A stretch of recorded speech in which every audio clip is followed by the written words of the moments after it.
ஈரல் வந்து ரொம்ப நல்ல உறுப்பு. ஏன்னா, இப்போ நம்ம பேச போற டாபிக், இறந்த டாபிக் எல்லாமே ஈரல் சம்மந்தப்பட்டது தான். ஸோ கல்லீரல் பொறுத்த வரைக்கும் பார்த்தீங்கன்னா வந்து ரொம்ப நல்ல உறுப்பு. ஏன் நல்ல உறுப்புன்னு சொல்கிறோம்னா, சில பழமொழிகள்லாம் சொல்லுவாங்கல்ல, "எவ்வளோ அடிச்சாலும் தாங்குவான்" அப்படின்னு சொல்லிட்டு. அந்த டயலாக்ல நல்ல உறுப்பு வந்து ஈரல் தான்.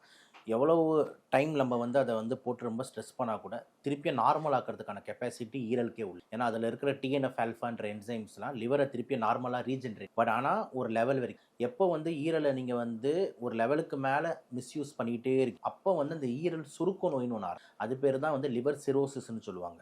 ஒன்ஸ் ஈரல் சுருக்க நோய் ஆரம்பிச்சிருச்சு, லிவர் சிரோசிஸ் ஆரம்பிச்சிருச்சுன்னா, அந்த ப்ராசஸ் இர்ரிவர்சிபிள்.